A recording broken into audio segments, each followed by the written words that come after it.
Hello guys, welcome to RP Academy. तो चलिए start करते हैं हमारे आज के एडिटोरियल सेक्शन के साथ में। कुछ इंपॉर्टेंट आर्टिकल्स हैं यहाँ पर, कुछ चीजें यहाँ पर आपके ईएसआई सिलेबस के साथ में जाएंगी और कुछ चीजें यहाँ पर आपको जनरल नॉलेज में हेल्प करेंगी। बेसिकली ओवरऑल यहाँ पर काफी इंपॉर्टेंट सा ये आर्टिकल है और आपके सिलेबस के साथ में अगर आप आरबीआई का एग्जाम देने जा रहे हो या नबार्ड का एग्जाम देने जा रहे हो तो यहाँ पर काफी ज्यादा मैच करते हुए ये पर्टिकुलर आर्टिकल्स रहेंगे। तो सबसे पहले यहाँ पर हमारा आज का फर्स्ट आर्टिकल जो है वो है डिफेंस रिफॉर्म्स के बारे में, कि किस तरीके से जो नेशनल सिक्योरिटी आर्किटेक्चर है इंडिया का उसको स्ट्रेंथन किया जा रहा है। ठीक है, तो चलिए स्टार्ट करते हैं हमारी आज की क्लास के साथ में।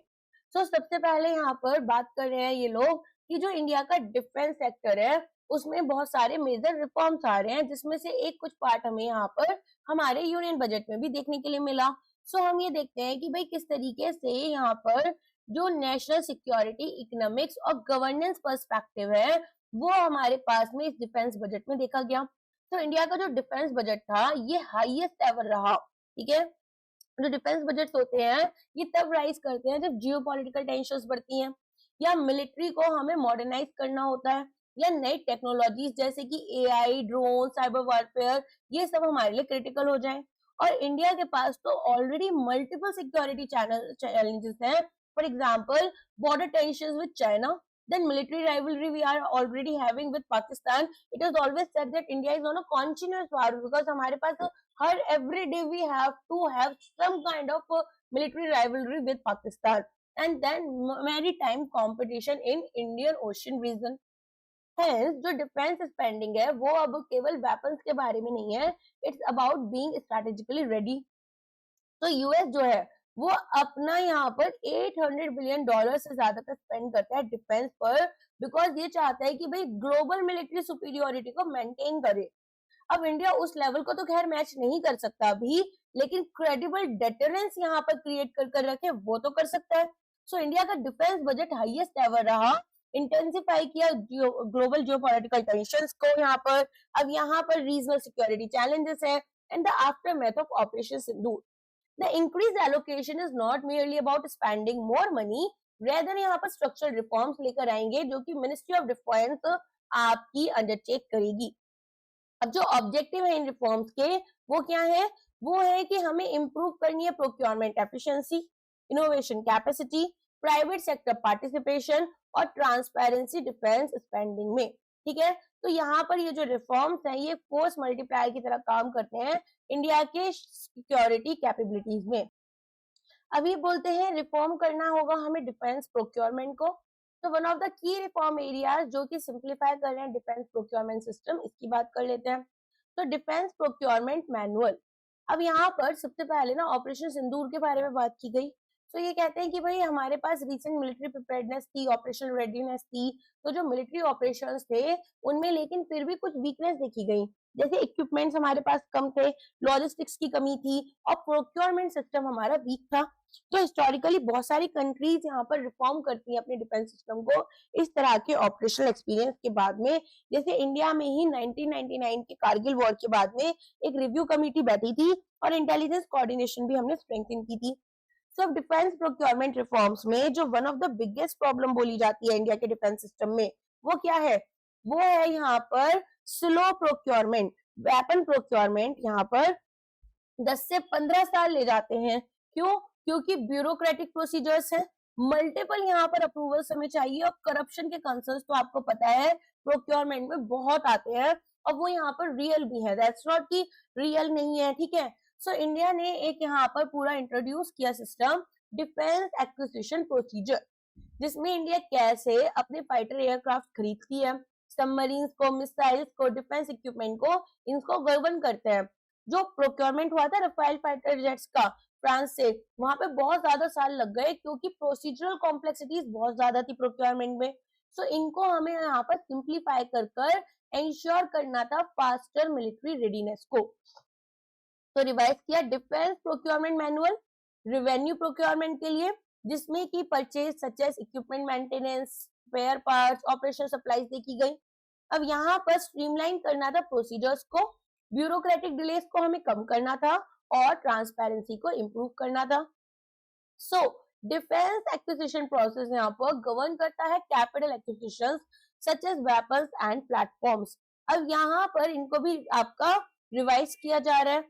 की ऑब्जेक्टिव्स में फास्टर प्रोक्योरमेंट टाइमलाइंस देखी जाती है, इंडस्ट्री का पार्टिसिपेशन इंप्रूव करना होगा और ट्रांसपेरेंसी एक्विजिशंस में हम लेकर आ रहे हैं।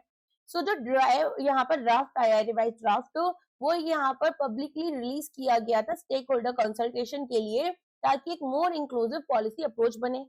अब ये बोलते हैं कि हमें ना प्राइवेट सेक्टर पार्टिसिपेशन को एक्सपेंड करना होगा। इंडिया अब अपना जो state dominated defence production model है उससे थोड़ा अलग हटकर एक ब्रॉडर इंडस्ट्रियल इकोसिस्टम लाना चाहती है। सो ये यहाँ पर दो तरह के प्रोक्योरमेंट की बात कर रहे थे अभी, आपको ये समझ में आया, capital procurement and revenue procurement. चलो पहले यहाँ पर इसके बारे में बात करते हैं, फिर हम आगे देखेंगे। तो सबसे पहले आप देखते हैं, ठीक है, अभी यहाँ पर आगे देखते हैं।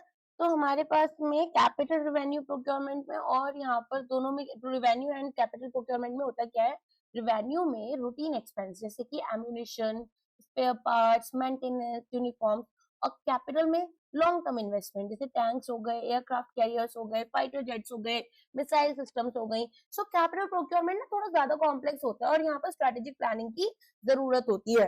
प्राइवेट सेक्टर पार्टिसिपेशन की अगर हम बात करें अब, तो जैसे कि यहाँ पर दे भी रखा है, हिस्टोरिकली इंडिया की जो डिफेंस मैन्युफैक्चरिंग थी वो डिफेंस पब्लिक सेक्टर अंडरटेकिंग्स के थ्रू डोमिनेटेड थी, ठीक है, लेकिन अब हमारे पास में ये जो डीपीएसयूज हैं इनसे डोमिनेटेड थी।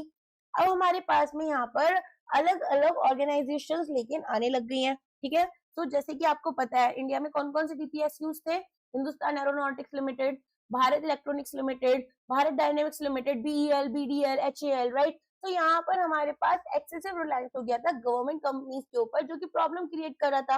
प्रॉब्लम क्या आ रही थी, इनोवेशन बहुत स्लो हुआ, एफिशिएंसी कम हो गई, प्रोडक्शन में डिलेस देखे गए। सो बोला गया कि भाई पार्टिसिपेशन कराओ और प्राइवेट सेक्टर का। सो हमारे पास आया Tata advance system, Larsen and turbo, Mahindra defence, और जो प्राइवेट पार्टिसिपेशन था उससे कंपटीशन इंप्रूव हुआ, टेक्नोलॉजी डेवलपमेंट हुई एंड मैन्युफैक्चरिंग कैपेसिटी हमारी इंप्रूव हुई। सो आप देखेंगे यहाँ पर कि हमारे पास में पब्लिक और प्राइवेट कंपनीज जो हैं वो इक्वल टर्म्स पर अब आपके काम कर सकती हैं। लॉन्ग टर्म डिफेंस प्रोक्योरमेंट्स हमारे पास आए हैं। इसके अलावा अडॉप्शन हमने किया whole of industry approach, meaning public plus private, ठीक है। इससे डोमेस्टिक डिफेंस मैन्युफैक्चरिंग एक्सपेंड होगी, प्रोडक्शन कैपेसिटी हमारी एफिशिएंसी बढ़ेगी और सप्लाई चेन स्ट्रेंथन हो जाएंगी। फिर ये बोलते हैं कि डिफेंस रिसर्च और इनोवेशन को हमें यहाँ पर बूस्ट करना होगा। तो सबसे पहले ना ऐसा समझो कि जो डिफेंस प्रोडक्ट्स होते थे वो पहले डीपीएसयूज के लिए रिजर्व्ड थे, मतलब कि जो प्राइवेट कंपनीज हैं वो कॉम्पीट ही नहीं कर सकती थी। अब एक लेवल प्लेइंग फील्ड होती थी जिसमें कि private firms, startup, academic institutions, ये सब आपके पास थे जो कि कंट्रीब्यूट कर रहे थे डिफेंस इनोवेशन में, ठीक है। चलिए अब यहाँ पर ये अप्रोच जो है वो यूएस सिस्टम के लिए क्या कर रही थी, मिरर कर रही थी, जहां पर कंपनीज जैसे लॉकहीड मार्टिन, बोइंग, अब ये भी यहाँ पर मेजर डिफेंस कॉन्ट्रैक्टर्स की तरह काम करती है। वैसी ही अप्रोच हम भी फॉलो कर रहे हैं। सो इनोवेशन एक की फोकस एरिया बन गया इंडिया के डिफेंस रिफॉर्म में, और एक यहाँ पर हमने 1 लाख करोड़ का इनोवेशन फंड अनाउंस किया बजट 2025-26 में, ताकि डिफेंस टेक्नोलॉजी स्टार्टअप्स को सपोर्ट करें। इसके अलावा इंडिजिनियस R&D हो और एडवांस डिफेंस मैन्युफैक्चरिंग की जाए। तो अब यहाँ पर इसके अलावा भी हमने क्या किया, जीएसटी रीइंबर्समेंट करना शुरू किया डिफेंस R&D के लिए। इसमें क्या करते हैं कि जो रिसर्च और डेवलपमेंट है वो एक्सपेंसिव है, अब इनोवेशन लेकर आनी है, तो गवर्नमेंट ने बोला कि ठीक है जो जीएसटी एक्सपेंसेस होंगे वो रिइंबर्स कर दिए जाएंगे, ठीक है। अब कॉस्ट हमारी private companies, universities, research lab के लिए कम हो जाएगी। एडवांस मिलिट्री टेक्नोलॉजीज यहाँ पर हमारे लिए अब लॉन्ग टर्म रिसर्च कर पाएंगी।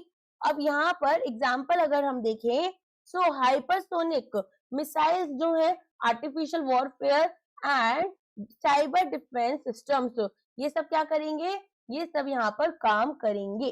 समझ में आ गया।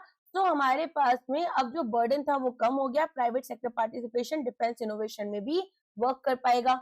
इनोवेशन फॉर डिफेंस एक्सीलेंस, तो यहाँ पर देखते हैं IDX की बात हो रही है जिसमें कि इसको फर्दर सिंप्लीफाई किया जा रहा है। सो इनोवेशन फंड के बारे में जैसे मैंने आपको बताया कि 1 लाख करोड़ का फंड आया, एनकरेज कर रहे हैं innovation drones, robotics, autonomous weapons में, इलेक्ट्रॉनिक वॉरफेयर में। तो जैसे रशिया यूक्रेन वॉर हुआ था, ड्रोन्स बहुत एक्सट्रीमली इंपॉर्टेंट हो गए। हमने देखा यूक्रेन कैसे रशिया को यहाँ पर अटैक कर रहा था, ठीक है। हमारे पास में यहाँ पर सिमिलर सिचुएशन आपको देखने के लिए मिलती है कि अगर हमारी कंट्रीज अब ड्रोन टेक्नोलॉजीज में भी क्या करेंगी, इन्वेस्ट करेंगी, तो उससे क्या फायदा होगा, उससे यहाँ पर हमारे पास में एआई एनेबल्ड डिफेंस सिस्टम और ड्रोन्स के थ्रू हम यहाँ पर ज्यादा बेटर अपने आप को प्रोटेक्ट भी कर पाएंगे, डिटरेंस क्रिएट कर पाएंगे और यहाँ पर अटैक भी कर सकते हैं। ये बोलते हैं कि देखो अब यहाँ पर हमारे पास में सबसे पहले तो इनोवेशन डिफेंस का ये जो पार्ट बोला गया है, इसमें डिफेंस स्टार्टअप्स को प्रमोट करेंगे जो कि यहाँ पर डेवलप करेंगी technology such as surveillance drones, AI targeting system, smart ammunition, ठीक है। इंडियन स्टार्टअप जो हैं वो अब अपनी एंटी ड्रोन सिस्टम्स को डेवलप कर चुकी हैं जिनको आर्म्ड फोर्सेस यूज कर रहे हैं। फिर देखो अब यहाँ पर डिफेंस एंड एरोस्पेस टेक्नोलॉजीज में इनोवेशन आएगा, सपोर्ट करेंगे स्टार्टअप्स को और एमएसएमईज को जो कि डिफेंस सॉल्यूशंस पर काम कर रहे हैं। और ये हमारी मैनुअल को रिवाइज किया गया है, फंडिंग प्रोसीजर्स जो हैं वो हमारे यहाँ पर सिंप्लीफाई किए गए और एक्सेस इंप्रूव की गई है इनोवेशन ग्रांट्स में। डेटा एंड एनालिटिक्स को यूज किया जाएगा डिफेंस डिसीजन मेकिंग में।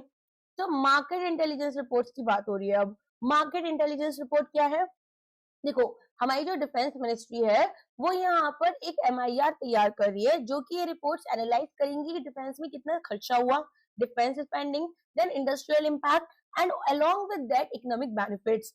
डिफेंस स्पेंडिंग जो है इसका एक लार्ज इकोनॉमिक इफेक्ट देखा जाएगा। जब यूएस स्पेंड करता है डिफेंस के ऊपर तो मिलियंस ऑफ जॉब्स इंडस्ट्रीज में क्रिएट होती है, for example aerospace, electronics, engineering, और इसको हम डिफेंस मल्टीप्लायर इफेक्ट भी बोलते हैं, ठीक है। यहाँ पर ये सारी चीजें की जाएंगी।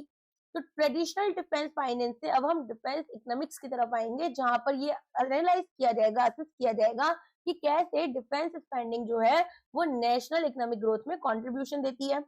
नेक्स्ट यहाँ पर AI based defence financial management project संपूर्ण की बात हो रही है।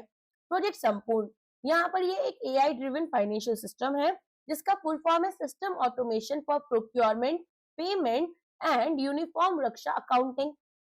डिजिटलाइज करेंगे डिफेंस प्रोक्योरमेंट को, फाइनेंशियल ट्रांसपेरेंसी को इम्प्रूव करेंगे, पेमेंट्स यहाँ पर स्पीड अप करेंगे डिफेंस वेंडर्स के लिए। अगर यहाँ पर डिले हो जाता है पेमेंट्स में तो एक मेजर कंप्लेंट आ जाती है डिफेंस सप्लायर्स के लिए। इसीलिए यहाँ पर ये लोग डिफेंस सप्लायर्स बोलते हैं कि भाई पेमेंट तुम टाइम पर कर नहीं रहे हो, तुमको हम यहाँ पर सामान अच्छा क्यों दे, है ना। ऑटोमेशन यहाँ पर एफिशिएंसी को इम्प्रूव कर देगा। System automation for procurement, payment and uniform Raksha accounting AI driven system है। ऑटोमेट करेंगे डिफेंस फाइनेंशियल मैनेजमेंट को, डिफेंस फाइनेंस डेटा जो है उसको मैनेज किया जाएगा, प्रोक्योरमेंट पेमेंट्स को ट्रैक करेंगे, ऑटोमेट करेंगे अकाउंटिंग सिस्टम्स। अगर फुल्ली इंप्लीमेंट हो जाएगा तो उसके बाद में यहाँ पर एंड टू एंड ऑटोमेशन हो जाएगा प्रोक्योरमेंट एंड पेमेंट सिस्टम का, जिससे कि फास्टर पेमेंट होगी डिफेंस सप्लायर्स को, ट्रांसपेरेंसी बढ़ेगी और एडमिनिस्ट्रेटिव डिलेज में रिडक्शन होगा। नेक्स्ट ये बात करते हैं कि कैसे डिफेंस एक्सपोर्ट इकोसिस्टम को हमें स्ट्रेंथन करना है। देखो अब यहाँ पर इंडिया जो है वो अपने डिफेंस एक्सपोर्ट्स को बढ़ाना चाहती है। अब रिसेंट एक्सपोर्ट्स में हमने missiles, radar systems, naval equipments इनको एक्सपोर्ट करा। कहाँ कहाँ, फिलीपाइंस में, वियतनाम में, अर्मेनिया में। India exported BrahMos supersonic missiles to Philippines. इससे क्या होता है, इकोनॉमिक ग्रोथ एनहांस हुई और स्ट्रेटेजिक इन्फ्लुएंस भी हमारा बढ़ जाता है। ये बोलते हैं कि अब यहाँ पर हमारे पास में इंडिया जो है वो अपने डिफेंस एक्सपोर्ट्स को भी एक्सपेंड करना चाहती है, जिसमें डिफेंस एग्जिम पोर्टल की बात करते हैं। ना what is this defence EXIM portal, ये भी थोड़ा सा इंपॉर्टेंट पार्ट है। देखो डिफेंस एग्जिम पोर्टल में अगेन हम यहाँ पर एक ऐसा पोर्टल क्रिएट कर रहे हैं जिसके थ्रू हम आसानी से यहाँ पर अपना एक्सपोर्ट इंपोर्ट का डेटा जो है वो मैनेज करेंगे। एक्सपोर्ट की जो परमिशन होती है, जैसे आपके पास में ना गुड्स एंड उसके लिए आईडीपीएमएस, ईडीपीएमएस होता है। ये क्या करते हैं, ये यहाँ पर जो भी डेटा होता है, ठीक है, जैसे मान लो मेरे को कस्टम से यहाँ पर ऑथराइजेशन चाहिए। अब यहाँ पर मेरे जो बैंक था, ऑथराइज डीलर बैंक था, इसने सारे डॉक्यूमेंट्स वगैरह वेरीफाई कर लिए, तो कस्टम्स यहाँ पर ये सारी डॉक्यूमेंट्स चेक कर सकता है। आरबीआई यहाँ पर एक अपना क्या करता है, अपनी ओवरसाइट रखता है। तो इससे ना एक्सपोर्ट परमिशन सिंप्लीफाई होती है, एक्सपोर्ट मॉनिटरिंग सिंप्लीफाई हो जाती है और डिफेंस ट्रेड हमारा फैसिलिटेट होता है। फिर ये बात करते हैं सिंप्लीफाइड एक्सपोर्ट प्रोसीजर्स की, कि किस तरीके से जो एक्सपोर्ट प्रोसीजर्स हैं उनको हमें सिंप्लीफाई करना होगा। अब आपको पता है इंडिया में जब भी एक्सपोर्ट्स होते हैं या फिर डिफेंस से रिलेटेड कोई भी चीज होती है, it takes a lot of time, right. So यहाँ पर हमें उससे खुद को बचाना था। सो ये बोलते हैं कि स्टैंडर्ड ऑपरेटिंग प्रोसीजर्स, एसओपीस तैयार करो डिफेंस एक्सपोर्ट अप्रूवल्स के लिए, ताकि प्राइवेट डिफेंस मैन्युफैक्चरर्स यहाँ पर और एक्सपोर्ट ओरिएंटेड डिफेंस प्रोडक्शन हमारा एनकरेज हो, प्रमोट हो। फिर सिक्योरिटी रेगुलेशन की बात करते हैं फॉर डिफेंस इंडस्ट्रीज। अब यहाँ पर ये सिक्योरिटी मैनुअल फॉर लाइसेंस जो आपका डिफेंस इंडस्ट्री की बात करते हैं, जिसमें की सिक्योरिटी स्टैंडर्ड्स डिफेंस मैन्युफैक्चरिंग के लिए दिए जाएंगे, सेंसिटिव टेक्नोलॉजीज प्रोटेक्शन किया जाएगा इनका, और लाइसेंस डिफेंस फर्म जो है उनके साथ कंप्लाई करेंगे, ताकि प्राइवेट सेक्टर का पार्टिसिपेशन नेशनल सिक्योरिटी को कॉम्प्रोमाइज ना कर दे। फिर ये बात करते हैं इंडस्ट्री कोऑर्डिनेशन प्लेटफॉर्म्स की। तो ये बोलते हैं कि देखो बहुत सारे ऐसे प्लेटफॉर्म्स भी आए हैं जो कि यहाँ पर इंडस्ट्री में कोऑर्डिनेशन कराते हैं, जिसमें से एक है सृजन डीप पोर्टल। ये क्या है, सृजन defence establishment and entrepreneurs platform, जो कि डिफेंस प्रोडक्ट्स को लिस्ट करता है जिनको हम डोमेस्टिकली प्रोड्यूस कर सकते हैं। तो इससे डिफेंस बायर्स और प्राइवेट मैन्युफैक्चरर्स को कनेक्ट किया गया। आत्मनिर्भर भारत डिफेंस मैन्युफैक्चरिंग स्ट्रैटेजी को हम यहाँ पर सपोर्ट कर रहे हैं। आगे समझ में, तो यहाँ पर देखेंगे आप defence establishment and entrepreneurs platform एक डिजिटल डेटाबेस है जिसमें कि Indian defence manufacturers, defence products, industry capabilities ये सब आती हैं। हम हेल्प करते हैं डिफेंस एजेंसीज को कि वो आइडेंटिफाई करें डोमेस्टिक सप्लायर्स को प्रोक्योरमेंट के लिए। डिफेंस टेस्टिंग पोर्टल, यहाँ पर आप देखेंगे कि कंपनीज टेस्ट कर सकती हैं फैसिलिटीज को डीआरडीओ लेबोरेटरीज में। डिफेंस स्टार्टअप्स के लिए बैरियर्स को कम किया जाएगा, प्राइवेट मैन्युफैक्चरर्स के लिए और एमएसएमईज के लिए। फिर आती है बात इंडस्ट्री 4.0 और क्वालिटी एश्योरेंस 4.0 की। सो इंडस्ट्री 4.0 में एडवांस्ड मैन्युफैक्चरिंग टेक्नोलॉजीज जैसे कि ऑटोमेशन, रोबोटिक्स, आर्टिफिशियल इंटेलिजेंस और डिजिटल ट्विंस के ऊपर हम काम करेंगे। अब यहाँ पर इंडस्ट्री 4.0 अगर हम अप्लाई करते हैं तो product quality, production speed, cost efficiency ये सब इंप्रूव हो जाता है। एंड अगर मैं बात करूं यहाँ पर क्वालिटी एश्योरेंस की, तो ये data analytics, AI, automated testing in सब को यूज कर रहे हैं, ताकि यहाँ पर डिफेंस इक्विपमेंट जो है वो हमारे पास में उनकी रिलायबिलिटी चेक की जा सके और ये प्रोडक्ट्स एक्सट्रीमली स्ट्रिक्ट स्टैंडर्ड्स को मीट कर पाए। सो एक फेलियर देखा गया एक मिसाइल सिस्टम में, जो कि मिशन फेलियर हमें यहाँ पर लाकर दे सकता है। ठीक है, तो देखो यहाँ पर आप ये दो चीजें हैं, ऑटोमेशन होगा, advance manufacturing technology, real time quality monitoring, जिसमें कि हमारे पास 461 defence products, 5300 plus manufacturing and quality processes जो हैं उनको हमने अपग्रेड कर दिया है। फिर ये बात करते हैं कि स्ट्रेटेजिक सिग्निफिकेंस क्या है इन डिफेंस रिफॉर्म्स का। देखो एक तो हमारे पास ना यहाँ पर अभी डिफेंस टेस्टिंग पोर्टल है, फॉर एग्जांपल डीआरडीओ लेकर आया था, जिसमें कि प्राइवेट कंपनीज इसके ऑनलाइन पोर्टल के थ्रू यहाँ पर अपनी फैसिलिटीज को टेस्ट कर सकती हैं। तो यहाँ पर स्टार्टअप जो है वो वेपन, सेंसर, डिफेंस टेक्नोलॉजीज सबको टेस्ट कर सकते हैं, और यहाँ पर पहले ऐसी फैसिलिटीज रिस्ट्रिक्टेड थी। तो ये जो रिफॉर्म्स हैं ये national security, technological development, industrial growth, strategic autonomy सबको इम्प्रूव कर रहे हैं। और जो डिपेंडेंसी थी फॉरेन आर्म्स इंपोर्ट के ऊपर वो कम हो रही है। बहुत ज्यादा पैसे लगते हैं, अगर हम यहाँ पर डील्स देखें हजारों करोड़ों की डील्स होती हैं, तो अगर अपनी कंट्री में करेंगे तो यहाँ पर हमारे पैसे भी बचेंगे। हिस्टोरिकली इंडिया जो था वो वर्ल्ड का लार्जेस्ट आर्म इंपोर्टर था, अब यहाँ पर हम सेल्फ रिलायंट बनना चाहते हैं डिफेंस प्रोडक्शन में। तो ये जो पूरा का पूरा आर्टिकल है ये यही कहता है कि जो डिफेंस रिफॉर्म्स हैं ये एक फोर्स मल्टीप्लायर है। फोर्स मल्टीप्लायर क्या होता है, a factor that increases the effectiveness of military capabilities without increasing troop numbers। हम यहाँ पर ट्रूप्स का नंबर नहीं बढ़ा रहे हैं, लेकिन अपनी जो मिलिट्री कैपेबिलिटीज हैं उनकी इफेक्टिवनेस पर काम कर रहे हैं। तो efficiency, innovation, procurement speed, domestic manufacturing ये सब हमारी नेशनल सिक्योरिटी को स्ट्रेंथन कर पाएंगे। तो यहाँ पर स्ट्रेंथन करना है नेशनल सिक्योरिटी को। Modern procurement and innovation military readiness को इम्प्रूव करेगी। इंपोर्ट डिपेंडेंस हमारी कम होगी, इकोनॉमिक ग्रोथ हमारी प्रमोट होगी और डिफेंस स्पेंडिंग यहाँ पर इंडस्ट्रियल सप्लाई चेन्स क्रिएट करेगी, ठीक है, एम्प्लॉयमेंट अपॉर्चुनिटीज मिलेंगी और टेक्नोलॉजिकल डेवलपमेंट होगी, तो गवर्नेंस यहाँ पर इम्प्रूव होगी। अब यहाँ पर डिफेंस एक्विजिशन प्रोसेस हमने पढ़ा था, क्या है, प्रोक्योरमेंट के लिए हमारे पास एक फ्रेमवर्क लेकर आए जो कि मेजर डिफेंस इक्विपमेंट्स का प्रोक्योरमेंट को गवर्न करता है। आईडीएक्स यहाँ पर एक इनोवेशन प्रोग्राम है जो कि डिफेंस स्टार्टअप को और न्यू टेक्नोलॉजीज को सपोर्ट करता है। इंडस्ट्री 4.0 डिजिटल टेक्नोलॉजीज को यूज करते हैं ऑटोमेशन और डेटा एनालिटिक्स में, और एक कैपेबिलिटी हमारी की सिग्निफिकेंटली एनहांस करें इफेक्टिवनेस मिलिट्री फोर्सेस की, ठीक है। तो यहाँ पर ये पूरा का पूरा आपके लिए एक कंक्लूजन है which you have to read. अब आपको क्यों रीड करना होता है, so that when you are going to write the answer, ये सारी चीजें धीरे धीरे ना, जैसे हमारे पास ऐसा होता है हम कोई चीज ना बहुत दिन तक पढ़ रहे हैं, तो ठीक है, उससे कुछ तो इम्प्रूवमेंट आएगा ना, तो आपका कंक्लूजन राइटिंग बहुत इम्प्रूव हो जाएगी, इसलिए थोड़ा थोड़ा इसको सीखते रहो, ठीक है। चलो आगे आ जाओ। Be cautious of joining CPTPP, implication for India's trade policy. अब यहाँ पर बात हो रही है CPTPP की। अब आप कहेंगे CPTPP क्या है, देखो एक large Asia Pacific trade block है जिसमें कि Japan, Australia, Canada, Singapore, Vietnam, UK सब है। तो ये about 14% of global GDP and 15% of global trade है, जिसमें 600 मिलियन पॉपुलेशन कवर्ड है। ओरिजिनली यहाँ पर यूएस ने डिजाइन की थी, लेकिन फिर यूएस ने विड्रॉ कर लिया। अब यहाँ पर ये चाहते हैं कि कुछ इंडियंस जो है यहाँ पर, सॉरी इंडिया जो है वो इसको ज्वाइन कर ले।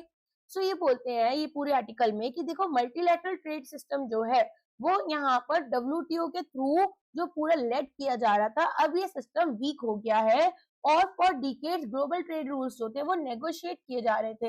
अब सालों से तो यहाँ पर जो WTO है उसके रूल्स को हम नेगोशिएट कर रहे थे WTO एग्रीमेंट्स के थ्रू। कंट्रीज यहाँ पर मल्टीलैटरल रूल्स देखती थी, dispute settlement, global tariff negotiation, लेकिन आज की दुनिया ऐसी नहीं है। आज जो WTO है ना, इसमें पूरे हमें प्रॉब्लम्स आ रहे हैं। क्या, एक तो नेगोशिएशन बड़ा स्लो होता है इनका, फिर ट्रेड डिस्प्यूट्स यहाँ पर मेजर पावर्स के बीच में देखने के लिए मिलते हैं, और डिस्प्यूट सेटलमेंट सिस्टम देखते ही देखते यहाँ पर वीक होता जा रहा है। तो ओवरऑल अगर हम देखें जो ट्रेड कॉन्फ्लिक्ट्स हैं यूएस और चाइना के बीच में, वो बायपास कर चुकी हैं WTO के रूल्स को थ्रू दीज यूनिलैटरल टैरिफ्स। अब ये जो कंट्रीज है ना, ये यहाँ पर फॉर्म कर रही है बाइलैटरल ट्रेड एग्रीमेंट, जैसे अभी इंडिया की और ऑस्ट्रेलिया की हुई, इंडिया की और यूरोपियन यूनियन की हुई। तो यहाँ पर रीजनल ट्रेड ब्लॉक्स बन रहे हैं, जैसे आप देख रहे हैं ब्रिक्स आज के टाइम में स्ट्रॉन्ग हो रहा है, राइट। तो यहाँ पर हमारे पास में ये सारी चीजें देखने के लिए मिलती हैं कि जो डिबेट है अराउंड इंडिया ज्वाइन करेगा comprehensive and progressive agreement for trans Pacific partnership, ये इंटेंसिफाई हो गई है रिसेंट ईयर्स में। सपोर्टर्स ये आर्ग्यू कर रहे हैं कि भाई देखो, अगर हम यहाँ पर एशिया पैसिफिक ट्रेड ब्लॉक को ज्वाइन कर लेते हैं तो इंडिया डाइवर्सिफाई करेगी अपने मार्केट्स को और ग्लोबल वैल्यू चेन्स में इंटीग्रेट कर लेगी। अब ये जो एडिटोरियल है ये क्वेश्चन करता है कि डीप टैरिफ कट्स अगर हो जाते हैं और रिस्ट्रिक्टिव ट्रेड प्रोविजंस होते हैं तो इंडिया की इकोनॉमिक इंटरेस्ट और पॉलिसी फ्लेक्सिबिलिटी भी यहाँ पर अंडरमाइन हो जाएगी। समझ में आया। तो यहाँ पर हमारे पास में दो अलग अलग बातें होती हैं। पहला कि कुछ लोग बोल रहे हैं ज्वाइन कर लो, कुछ बोल रहे हैं कि मत करो। तो सबसे पहले यहाँ पर हम दोनों ही देखेंगे, प्रोज एंड कॉन्स, राइट। तो हमें एग्जाम में भी वैसे ही लिखना होता है। सबसे पहले कहते हैं कि देखो जो करेंट ग्लोबल ट्रेड एनवायरनमेंट है ये सिग्निफिकेंटली चेंज हो चुका है। अब हमारे पास में यहाँ पर दो मेजर शेप डेवलपमेंट्स हैं जो कि इंटरनेशनल ट्रेड को शेप करती हैं। पहले तो ये जो ट्रेड डिसरप्शंस और प्रोटेक्शनिज्म की पॉलिसी आई है, पहले ये यूएस ग्लोबलाइजेशन करा रहा था सबसे फोर्सफुली, अब यहाँ पर प्रोटेक्शनिज्म की तरफ जा रहा है। फिर वीक कर रहे हैं WTO led multilateral trading system. देखो यूएस में जो डोनाल्ड ट्रम्प की गवर्नमेंट है ये यहाँ पर बहुत ही ज्यादा, मतलब ऐसा बोल सकते हो आप, जो डोनाल्ड ट्रम्प हैं ये हार्ड कोर आपके नेशनलिस्ट है। हार्ड कोर नेशनलिस्ट मतलब ये चाहते हैं कि भाई मेरी कंट्री जो है ना वो यहाँ पर प्यार से नहीं तो वार से स्ट्रांग बने, ठीक है। सो यहाँ पर ये चाहते हैं कि यूएस फर्स्ट पॉलिसीज हो और उसके लिए इनको अगर कहीं से वॉर करना है, किसी पर अटैक करना है, ये सब कुछ करने के लिए तैयार है। ये यहाँ पर यूएस फर्स्ट पॉलिसी लेकर चल रहे हैं। अब क्योंकि ग्लोबल मल्टीलैटरल सिस्टम जो है वो वीक हो रहा है, बहुत सारी कंट्रीज यहाँ पर रिलाय करती है बायलैटरल ट्रेड एग्रीमेंट्स के ऊपर, रीजनल ट्रेड ब्लॉक्स के ऊपर। अब इंडिया यहाँ पर कंक्लूड कर रहा है major trade agreement European Union US के साथ में, जो दो मेजर मार्केट्स यहाँ पर 43% ऑफ ग्लोबल जीडीपी को कॉन्स्टिट्यूट करते हैं। अब कुछ पॉलिसी मेकर्स कह रहे हैं कि भाई इंडिया जो है उसको CPTPP को ज्वाइन कर लेना चाहिए।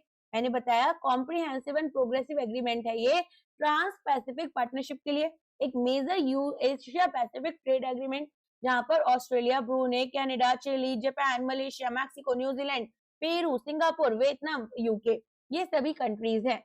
अब ये हमारे पास अराउंड 14% ऑफ ग्लोबल जीडीपी को कवर कर रही है, along with that 15% of global trade. अब पॉपुलेशन यहाँ पर 600 मिलियन लोगों की कवर होती है। सो यहाँ पर स्केल और कॉम्प्रिहेंसिव रूल्स देखते हुए इसको 21st सेंचुरी की ट्रेड एग्रीमेंट माना जा रहा है। अब इंडिया को ज्वाइन करना चाहिए, इसके लिए क्या क्या आर्ग्यूमेंट्स दी जा रही है? ये कहते हैं एक तो मार्केट एक्सेस मिल जाएगी, इंडियन फर्म्स को एक ह्यूज मार्केट मिलेगा। तो मान लो अगर इंडिया ने ज्वाइन करा, एक्सपोर्टर्स को जो लोअर टैरिफ्स हैं, जापान, कनाडा, मैक्सिको, ऐसी कंट्रीज से बेनिफिट मिलेगा। फॉर इंस्टांस अगर मान लो हमारे पास इंडियन मोबाइल का कंपोनेंट्स है, अब हमने ये एक्सपोर्ट करा जापान को, तो यहाँ पर लोअर इंपोर्ट ड्यूटीज लगती हैं, तो हमारे एक्सपोर्ट्स बढ़ जाएंगे। दूसरी आर्ग्यूमेंट ये कहती है कि भाई ग्लोबल वैल्यू चेन्स में आपका इंटीग्रेशन होगा, तो जो मॉडर्न मैन्युफैक्चरिंग है वो केवल ग्लोबल वैल्यू चेन्स जीवीसीज के थ्रू ही काम करेगी। फॉर एग्जांपल स्मार्टफोन्स में हमारे पास जो कंपोनेंट्स हैं वो साउथ कोरिया से भी आते हैं, वियतनाम से भी आते हैं, चाइना से भी और जापान से भी। तो ऐसी जो ट्रेड एग्रीमेंट्स होती हैं ये क्रॉस बॉर्डर प्रोडक्शन को इजियर बनाती हैं। फिर देखो यहाँ पर ये बोलते हैं कि अगर इंटीग्रेट कर पाए इंडिया इन नेटवर्क्स में तो हमारे लिए बहुत फायदेमंद रहेगा। अब आगे देखो, ये बोलते हैं ग्रेटर मार्केट एक्सेस है, सप्लाई चेन इंटीग्रेशन। तो अगर हमने ज्वाइन किया, एक्सेस मिलेगी लार्ज इंटीग्रेटेड मार्केट्स में और अपॉर्चुनिटी मिलेगी कि हम ग्लोबल वैल्यू चेन्स में इंटीग्रेट कर पाए। तो हार्मोनाइज करनी है रेगुलेशंस अक्रॉस मेंबर कंट्रीज, जिससे कि इंडियन फर्म्स प्लग इन कर सकती हैं रीजनल प्रोडक्शन नेटवर्क्स में। अब यहाँ पर ये बोलते हैं इंडिया अपने एक्सपोर्ट को एक्सपेंड करेगा, सप्लाई चेन्स को डाइवर्सिफाई करेगा और जो डिपेंडेंस थी लिमिटेड मार्केट्स पर वो रिड्यूस होगी। दूसरा, influence in global trade rule making.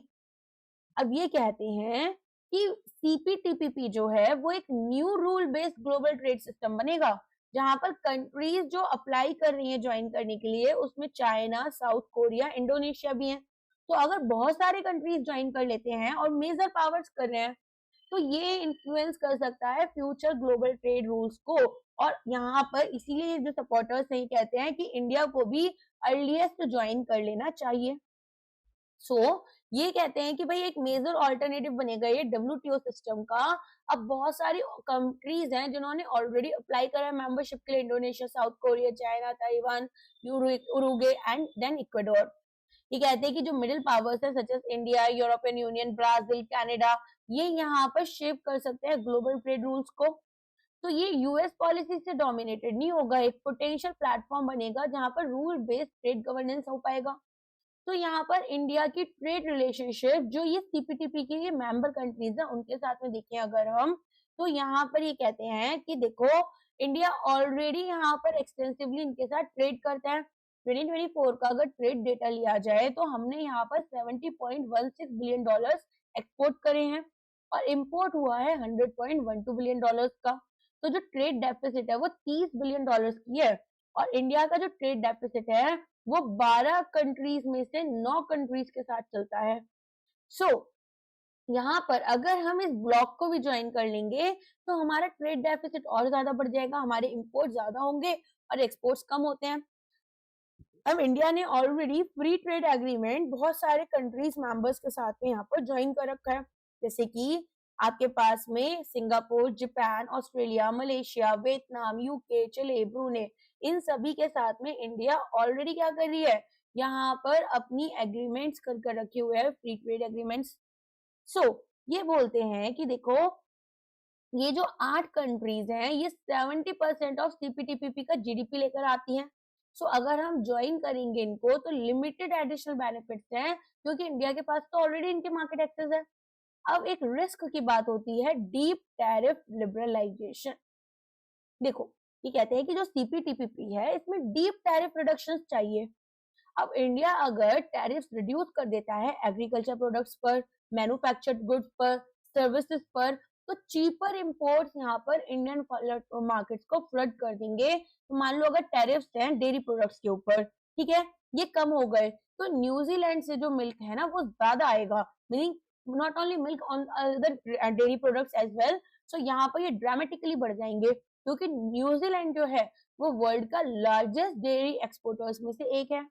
तो इंडियन डेयरी फार्मर्स को यहाँ पर होगा नुकसान, समझे। सो ये कहते हैं कि यहाँ पर एक्सटेंसिव टैरिफ रिडक्शन करना पड़ेगा इंडस्ट्रियल एग्रीकल्चर प्रोडक्ट्स, और ये हमारा सडन सर्ज करेगा इंपोर्ट्स में। तो वल्नरेबल सेक्टर जैसे farmers, labour intensive industries, MSMEs, यहाँ पर ये हार्म हो जाएंगे।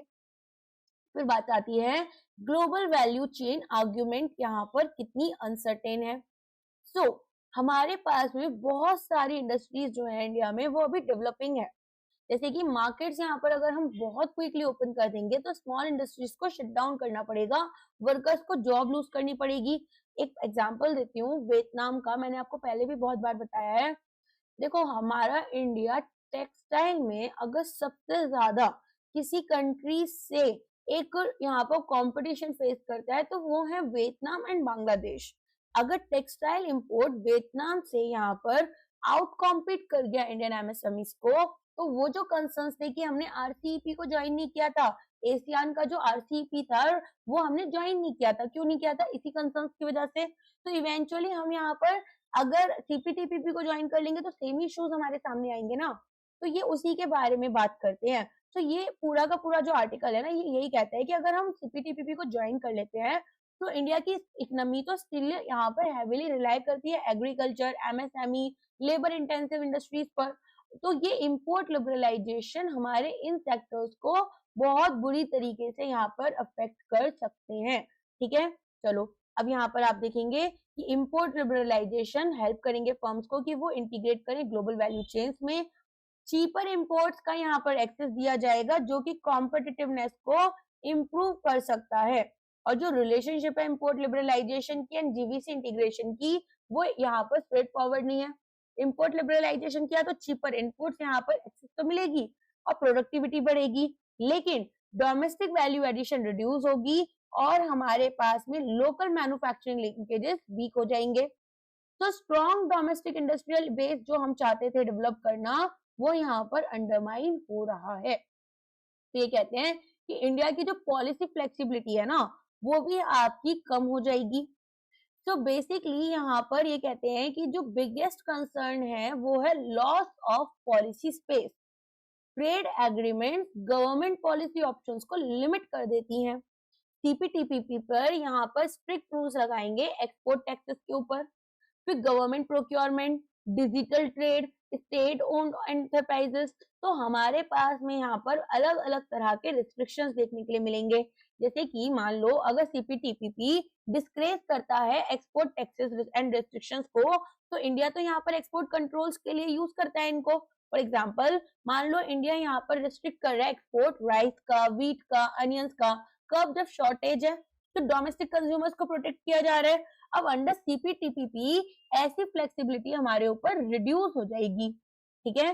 तो यहाँ पर मेजर कंट्रीज जो है वो इम्पोज करती है एक्सपोर्ट टैक्सेस या ड्यूटीज, अब ये प्रोहिबिटेड है। सो इंडिया जो है वो एक्सपोर्ट रिस्ट्रिक्शंस लगाकर क्या कर रहा था, फूड इन्फ्लेशन को कंट्रोल, डोमेस्टिक शॉर्टेजेस को एड्रेस और food security ensure. Joining CPTPP India की एबिलिटी जो थी कि रिस्ट्रिक्ट कर देगा इन पॉलिसी टूल्स को यूज करने में। फिर ये बात करते हैं गवर्नमेंट प्रोक्योरमेंट रूल्स की। यहाँ पर ये बोलते हैं कि देखो सीपीटीपीपी ये कहता है कि इक्वल ट्रीटमेंट दो फॉरेन सप्लायर्स को भी जो गवर्नमेंट प्रोक्योरमेंट हो रही है। अब हमारा जो मेक इन इंडिया, आत्मनिर्भर भारत, ये सारी जो हमारे प्रोग्राम्स हैं, ये तो क्या प्रायोरिटाइज करते हैं, डोमेस्टिक मैन्युफैक्चरर्स को। सो सीपीटीपीपी रूल्स यहाँ पर गवर्नमेंट कॉन्ट्रैक्ट के ऊपर आपको अफेक्ट कर देंगे।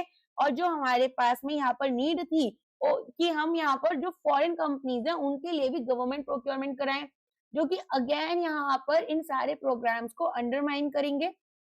सो कंट्रीज को इक्वल ट्रीटमेंट देना है, फॉरेन सप्लायर्स को भी, एंड फॉरेन कंपनीज यहाँ पर कोई भी लेस फेवरेबल ट्रीटमेंट नहीं लेंगी देन डोमेस्टिक फर्म्स। सो यहाँ पर मेक इन इंडिया, आत्मनिर्भर भारत, ये दोनों चीजें ही अफेक्ट हो रही हैं। रिस्ट्रिक्शन ऑन इंडस्ट्रियल पॉलिसी, यहाँ पर प्रोविजंस आपके digital trade, competition policy, state owned enterprise and investor state dispute settlement, इन सबको अफेक्ट कर रहे हैं, ठीक है। सो हमारे पास में जो CPTPP है वो बहुत सारी ऐसी चीजें लेकर आएगी जो कि हमारे लिए यहाँ पर कैसे कह सकते हैं कि यहाँ पर फायदेमंद नहीं है, ठीक है। So these rules are often influenced by neoliberal trade norms, जो कि गवर्नमेंट इंटरवेंशंस को यहाँ पर लिमिट कर देते हैं, रिस्ट्रिक्ट कर देते हैं। तो यहाँ पर data localisation, industrial subsidies, public sector participation, ये सब हमारी जो पॉलिसीज है ये रिस्ट्रिक्ट हो जाएंगी और इंडिया की जो डेवलपमेंट पॉलिसी स्पेस है वो कम हो जाएगा। फिर पॉलिटिकल इकोनॉमिक कंसर्न्स आ जाते हैं। तो यहाँ पर ये बोलते हैं कि देखो जो ट्रेड एग्रीमेंट्स होती हैं वो डोमेस्टिक पॉलिटिकल इम्प्लीकेशन रखती हैं। फार्मर, MSME, लेबर ग्रुप्स ये अपोज करते हैं ट्रेड डील्स जो कि इनको इंटरनेशनल कंपटीशन में एक्सपोज कर रही हैं और ट्रेड पॉलिसी यहाँ पर economic efficiency and social stability को बैलेंस करना चाहिए।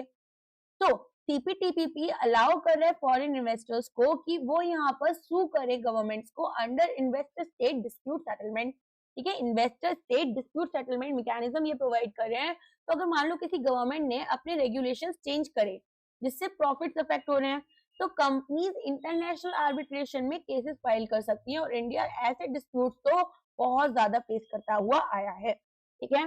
सो TPP बेनिफिट्स यहाँ पर केवल आपको एफिशिएंसी गेन करने में और ट्रेड एक्सपेंशन में है, लेकिन स्ट्रक्चरल एडजस्टमेंट जो करनी पड़ेंगी, सेक्टोरल डिसरप्शन जो फेस करेंगे और पॉलिटिकल इकोनॉमिक चैलेंजेस ये हमारे सामने आएंगे। अब यहाँ पर पॉलिसी कंक्लूजन में ये कहते हैं कि इंडिया को CPTPP की मेंबरशिप कॉशियसली यहाँ पर अप्रोच करनी पड़ेगी। अब ऐसे कॉम्प्रिहेंसिव ट्रेड एग्रीमेंट को ज्वाइन करने से पहले sectoral impact, trade deficit implication, policy flexibility, industrial development strategies, इनको आप इवेलुएट करो क्योंकि जो रिस्क है डोमेस्टिक इंडस्ट्री और पॉलिसी ऑटोनॉमी का वो हम इग्नोर नहीं कर सकते, ठीक है। अब इसमें मैं आपको एक दो पॉइंट्स और बता देती हूँ अपनी तरफ से। सो CPTPP में ना कुछ रूल्स हमारे डिजिटल ट्रेड पर भी आते हैं। तो जैसे डेटा लोकलाइजेशन रिस्ट्रिक्शन हमारे क्रॉस बॉर्डर डेटा फ्लोज पर हैं, तो यहाँ पर ये लिमिट हो जाएंगे। अब इंडिया तो कब से बोल रहा है कि भाई डेटा गवर्नेंस रूल्स को स्ट्रिक्ट करो। तो इंडिया की जो डिजिटल इकोनॉमी पॉलिसी है वहां पर डेटा को हम स्टोर करना चाहते हैं लोकली और CPTPP हमें ये नहीं करने देगा। तो ये भी यहाँ पर हमारे जो पूरी की पूरी पॉलिसीज हैं उसके अगेंस्ट जा रहे हैं। दूसरा यहाँ पर जो हमारा एक कंसर्न है वो क्या है, स्पैगेटी बाउल इफेक्ट। अब आप कहेंगे ये स्पैगेटी बाउल इफेक्ट क्या है। तो यहाँ पर जब एक कंट्री ये साइन करती है इस तरह के ट्रेड एग्रीमेंट्स को ओवरलैपिंग रूल्स के साथ में, तो डिफरेंट एग्रीमेंट्स के पास डिफरेंट टैरिफ रूल्स हैं, डिफरेंट रूल्स ऑफ होराइजन है और डिफरेंट रेगुलेटरी रिक्वायरमेंट्स हैं। तो एक्सपोर्टर्स के लिए यहाँ पर कॉम्प्लेक्स हो गया। इंडिया ऑलरेडी ट्रेड एग्रीमेंट्स अलग अलग कंट्रीज के साथ साइन कर चुकी है, Japan, Singapore, Australia.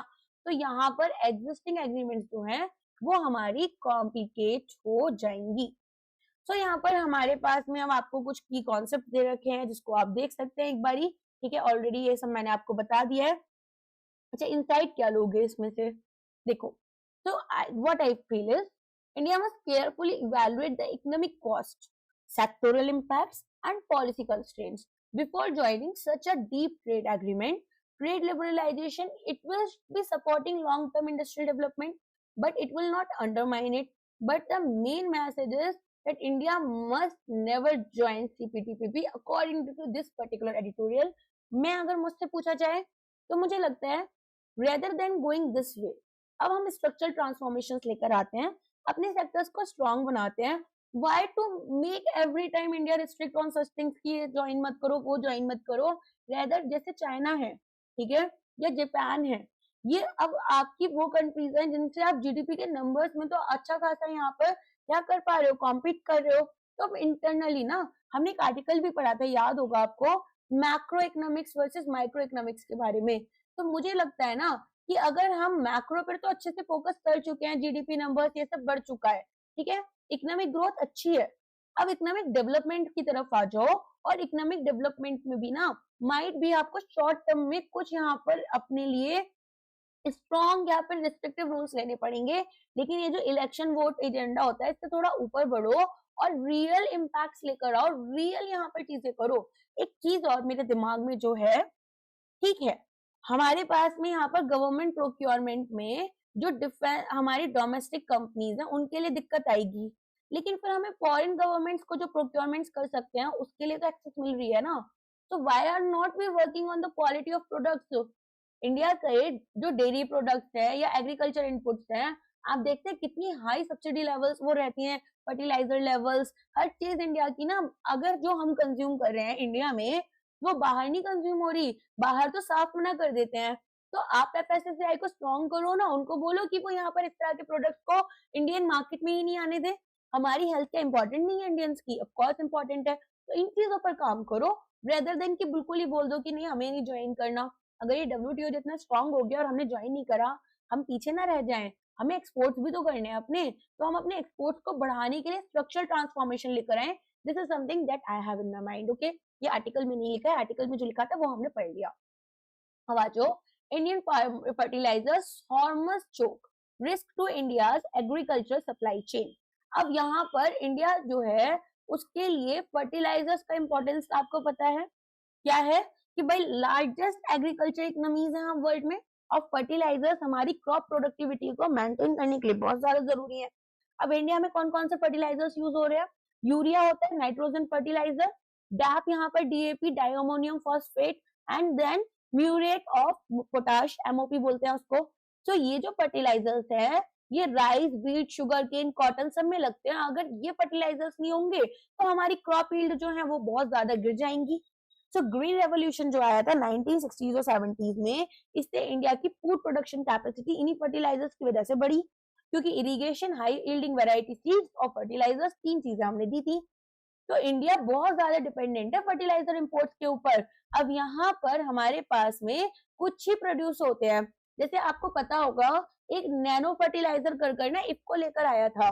So one of my friend's sister, she was the scientist over there, so I know about it very nicely. So यहाँ पर वो एक पूरा प्रोजेक्ट आया था जिसमें हमने बहुत अच्छा परफॉर्म किया, एंड देन जापान के साथ में हमने कोलैबोरेट भी किया था, but still we are heavily dependent on imports. So approximate import dependency अगर देखी जाए तो पोटाश के ऊपर तो हमारी 100% है, फॉस्फेट के ऊपर 85 से 90% है, और यूरिया के ऊपर 20 से 25% है। तो इंडिया यहाँ पर लार्ज क्वांटिटीज में रॉ मटेरियल्स को इंपोर्ट करता है, जैसे रॉक फॉस्फेट, पोटाश, अमोनिया, और ये ज्यादातर जो इंपोर्ट्स हैं ये वेस्ट एशिया और गल्फ रीजन से आते हैं। ठीक है, तो इसको आप समझते हैं थोड़ा सा। ईरान इजराइल कॉन्फ्लिक्ट और जो डिसरप्शन है स्ट्रेट ऑफ हॉर्मुज में, ये क्रिटिकल वल्नरेबिलिटी की बात करते हैं इंडिया के फर्टिलाइजर सप्लाई चेन में, क्योंकि इंडिया हेवीली डिपेंडेंट है इंपोर्टेड फर्टिलाइजर्स और एनर्जी लिंक्ड इनपुट के ऊपर। ये डिसरप्शन बहुत वाइटल हो जाता है मैरीटाइम रूट के लिए, जो सीरियस रिस्क लेकर आता है agriculture, food prices and fiscal stability में। अब ये एडिटोरियल बात करता है कि इंडिया डाइवर्सिफाई करे फर्टिलाइजर इंपोर्ट्स को, सिक्योर करे ओवरसीज मिनरल रिसोर्सेज को, और एक्सपेंड करें डोमेस्टिक प्रोडक्शन कैपेसिटी को, ताकि इन रिस्क को हम रिड्यूस करें। अब why the strait of Hormuz matters, the most important thing, देखो स्ट्रेट ऑफ हॉर्मुज का रोल क्या है यहाँ पर, ये one of the most important shipping routes है इन द वर्ल्ड।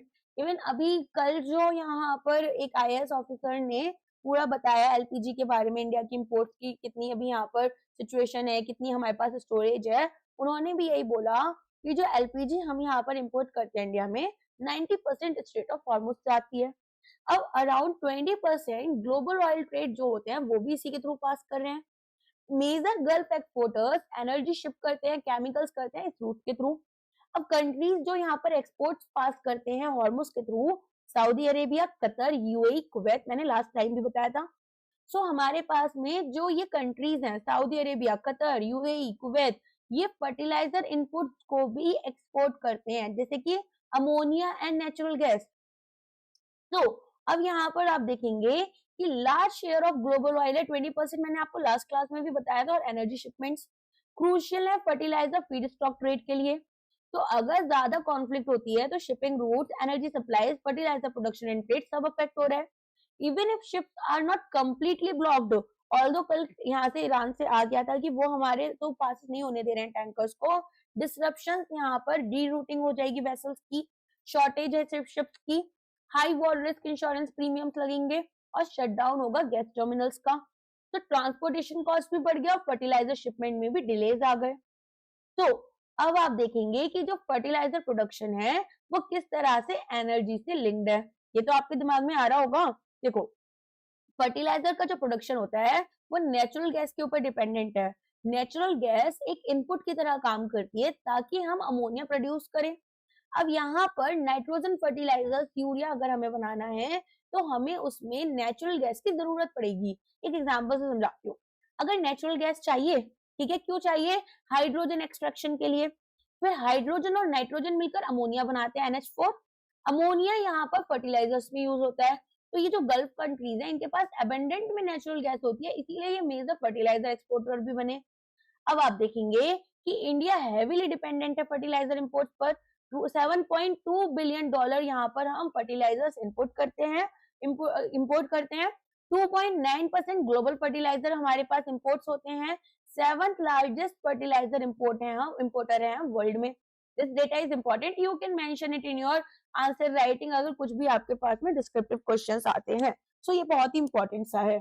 सो यहाँ पर हैवीली रिलायंस हो रहा है, इंडिया को वल्नरेबल बना रहे हैं ग्लोबल सप्लाई चेन शॉक्स में। Okay, there is a question that came in my mind. Suppose your interviewer ask you कि okay fine, we know that अगर स्ट्रेट ऑफ हॉर्मुज यहाँ पर बंद हो जाता है या फिर ईरान और इजराइल का कॉन्फ्लिक्ट लंबा चलता है तो हमें यहाँ पर ऑयल सप्लाई में दिक्कत आएगी। डू लेट मी नो और कौन कौन से ऐसे सेक्टर्स हैं जो कि अफेक्ट होंगे। Now you don't need to tell me about the transportation cost, we know about all those basics. ठीक है, अब वो बात भी ऐसी करते हैं आपसे पैनल में। अब आप बताओ क्या बोलोगे। तो यहाँ पर जिन लोगों ने मेरा आर्टिकल पढ़ा है या जिन्होंने खुद से एडिटोरियल पढ़ा है वो एटलीस्ट एक फर्टिलाइजर का एग्जांपल दे पाएंगे, राइट? तुरंत से दिमाग में आएगा। इसीलिए मैं बोलती हूँ editorials are important. Okay, and I'm not promoting my class, you can go and read some other editorials, that's not the issue at all। But हमारी नॉलेज धीरे धीरे बढ़ती है, धीरे धीरे हम खुद को तैयार करते हैं किसी भी एग्जाम के लिए। ठीक है चलो, सो इंडिया का जो फर्टिलाइजर सिस्टम है ये अनइवन है अक्रॉस डिफरेंट न्यूट्रिएंट। सो देखो यहाँ पर इंडिया के जो फर्टिलाइजर्स हैं, ठीक है, ये आपके अनइवन है across different nutrients. Nitrogen fertilisers, India के पास एक स्ट्रॉन्ग डोमेस्टिक प्रोडक्शन कैपेसिटी है नाइट्रोजन फर्टिलाइजर्स के लिए, like urea. Even urea production जो है वो हैवीली डिपेंडेंट है नेचुरल गैस के ऊपर, much of which is imported. Phosphatic fertilisers, India highly dependent है on imports for phosphatic fertiliser. So यहाँ पर जो मोस्ट इंपॉर्टेंट एग्जांपल है वो डायमोनियम फॉस्फेट का है। 28.7% ग्लोबल डीएपी इंपोर्ट्स यहाँ पर इंडिया ही कर रही है और लार्जेस्ट इंपोर्टर है वर्ल्ड में। सऊदी अरेबिया यहाँ पर सप्लाई करती है 24%, मोरक्को करते हैं 22%। और ये रूट हमारी Hormuz and Red Sea corridor से आती है, वो जो इजिप्ट वाला है, ठीक है, स्विस कैनाल। अब इंडिया की जो डिपेंडेंसी है वो इवन हायर है पोटाश फर्टिलाइजर्स में। म्यूरेट ऑफ पोटैश 95 से 100% इंपोर्ट डिपेंडेंसी हमारी। तो मेजर सप्लायर्स में रशिया और कनाडा आते हैं। अब स्ट्रक्चरल वल्नरेबिलिटी हो गई इंडिया के फर्टिलाइजर सप्लाई सिस्टम में। यूरिया और एनर्जी डिपेंडेंसी में इंडिया इंपोर्ट करे $2.2 बिलियन का यहाँ पर यूरिया, जो कि 7.2% ग्लोबल यूरिया इंपोर्ट्स है। 20 to 25% इंडिया की डोमेस्टिक रिक्वायरमेंट की बात कर रहे हैं। तो ओमान, सऊदी अरेबिया, रशिया ये मेजर सप्लायर्स हैं। यूरिया प्रोडक्शन नेचुरल गैस के ऊपर डिपेंडेंट है। अमोनिया सिंथेसाइज कर यहाँ पर large amount of energy produce करती है। अगर अमोनिया सिंथेसाइज करेंगे तो इसको जरूरत होगी, सॉरी। तो अगर एलएनजी सप्लाई चेन्स हमारी डिस्टर्ब होती हैं तो यूरिया प्रोडक्शन कॉस्ट हमारी बढ़ जाती है, फर्टिलाइजर्स की अवेलेबिलिटी डिक्लाइन करती है। तो इम्पैक्ट क्या होगा एनर्जी मार्केट डिस्ट्रप्शंस पर। इंडिया ऑपरेट कर रही है more than 30 urea manufacturing plants को। मोस्ट रिलाय करते हैं हम नेचुरल गैस के ऊपर। नाफ्था फीड स्टॉक में हमारे पास जो much of India LNG imports हैं ये आते हैं गल्फ रीजन से। डिस्ट्रप्शंस रेज करते हैं प्रोडक्शन कॉस्ट को, रिड्यूस करते हैं प्लांट कैपेसिटी को। इवन डोमेस्टिकली प्रोड्यूस्ड फर्टिलाइजर्स हमारे इनडायरेक्टली वल्नरेबल हो जाते हैं इस तरह के जियोपॉलिटिकल शॉक से। सो लॉजिस्टिक्स एंड शिपिंग चैलेंजेस हमारे सामने क्या क्या हैं ये भी हम देखते हैं। सबसे पहले ये देखो, जब जियोपॉलिटिकल टेंशंस हुए तो मिडिल ईस्ट हमारे पास यहाँ पर जो हमारे इसमें टेंशन होने से शिपिंग रूट जो है वो और ज्यादा रिस्की हो गई। अब ईरान यूएस की टेंशन हुई, टैंकर अटैक हुए पर्शियन गल्फ में, मिलिट्री कॉन्फ्लिक्ट होती है शिपिंग रूट में। तो अगर स्ट्रेट ही ब्लॉक हो जाता है तो शिपिंग या फिर हमारी अनसेफ हो जाती है, तो फर्टिलाइजर इंपोर्ट डिले हो गए, प्राइसेस बढ़ जाएंगे बहुत शार्पली, तो फर्टिलाइजर सप्लाई शॉक जो है वो क्रिएट होगा। अब इंडियन एग्रीकल्चर में यहाँ पर फर्टिलाइजर की सप्लाई डायरेक्टली हमारे फार्मर्स को अफेक्ट करती है। तो यहाँ पर फर्टिलाइजर के प्राइसेस बढ़ सकते हैं, गवर्नमेंट सब्सिडीज अगर इंक्रीज कर दें यहाँ, तो फिर फर्टिलाइजर्स की जो अवेलेबिलिटी है वो लोअर हो सकती है, तो रिड्यूस करा जाए हमारे फार्मर्स या फर्टिलाइजर यूज कम कर दें। For example, today only I was watching a video, so there were some farmers, they were using ducks instead of fertilizers and then the output actually came better. तो हमारे पास organic natural farming techniques है, हम उसकी तरफ आप धीरे धीरे आने शुरू करें। But the problem is as an agriculture farmer और whatever you want to say, आपको मैं एग्जाम्पल बताती हूँ। सो for few times like few years I was involved in this food processing industry। तो मैंने वहां पर एक चीज नोटिस किया था कि जो सॉइल है वो इतना खराब हो चुका है कि या तो अब आपको पूरा सॉइल चेंज कराना होगा तो हमारा कुछ हो सकता है, वरना सॉइल यहाँ पर एकदम ही आपका बिना फर्टिलाइजर के प्रोडक्शन करता ही नहीं है। और अगर करेगा भी ना तो यहाँ पर डिसीज, पेस्ट टैक्स, ये सब उसके साथ में फेस करने पड़ेंगे। तो फार्मर्स को अगर फर्टिलाइजर्स के यूज को रिड्यूस भी करना है ना, तो वो भी यहाँ पर एक बहुत बड़ी टेक्निक जाएगी। अदरवाइज हमारा सॉइल अगर मान लो ऑर्गेनिक में भी हम जाना चाहते हैं ना, तो भी पूरा का पूरा सॉइल हमें कन्वर्ट कराना पड़ेगा, चेंज कराना पड़ेगा, तब कुछ हो सकता है। क्रॉप यील्ड्स हमारी बहुत लो हो जाएंगी, फूड प्रोडक्शन कम हो जाएगा, तो फूड सिक्योरिटी भी थ्रेटन हो सकती है। ठीक है, तो सबसे पहले यहाँ पर लॉजिस्टिक डिस्ट्रप्शन फर्टिलाइजर इंपोर्ट्स को अफेक्ट करेंगे, high war risk insurance premium, shortage ships की, रीरूटिंग वेसल्स की। बल्क कमोडिटीज जब आती हैं फर्टिलाइजर्स के जैसे, तो थोड़ा सा भी अगर शिपिंग कॉस्ट बढ़ेगा तो सिग्निफिकेंटली लैंडेड प्राइस जो होगा वो बढ़ जाएगा। तो यहाँ पर कंट्री का जो फर्टिलाइजर इंपोर्ट बिल है वो भी बढ़ रहा है। शॉर्ट टर्म बफर की बात करें तो हमारे पास में अभी मोर देन 2 मंथ्स के नेशनल कंजम्पशन जितना फर्टिलाइजर है। तो टेम्पररी क्वेश्चन तो हमें मिल गया, लेकिन प्राइस एस्केलेशन यहाँ पर देखा जा सकता है फिजिकल स्कार्सिटी से ज्यादा। तो higher global fertiliser prices, large government subsidies मांगेंगी, एग्रीकल्चर इनपुट कॉस्ट बढ़ जाएंगी और फूड प्राइस इन्फ्लेशन आएगा। फिर आती है बात फिस्कल एंड इन्फ्लेशनरी इम्प्लीकेशंस की। तो fertiliser prices major fiscal challenges create करते हैं। तो अगर इंपोर्ट प्राइस बढ़ जाता है, गवर्नमेंट फर्टिलाइजर सब्सिडीज इंक्रीज हो जाती हैं, फिस्कल डेफिसिट वाइडन हो जाएगा। At the same time farmers higher input cost face करेंगे, फूड प्रोडक्शन कॉस्ट हमारी राइज कर जाएगी। तो कॉस्ट पुश इन्फ्लेशन यहाँ पर फूड प्राइसेस में देखने के लिए मिलेगी। स्ट्रेटेजिक सॉल्यूशंस क्या है इंडिया के लिए? तो वल्नरेबिलिटीज को एड्रेस करने के लिए एक मल्टी लेयर्ड स्ट्रेटजी बनानी पड़ेगी, जिसमें कि इंपोर्ट सोर्सेस को डाइवर्सिफाई करो। यहाँ पर जितने भी फर्टिलाइजर इंपोर्ट्स हैं इनको हमें beyond the Gulf region diversify करना होगा। पोटेंशियल सप्लायर्स में Russia, Canada, South American countries आएंगी। Diversification dependence single geopolitical corridors पर कम करेंगी।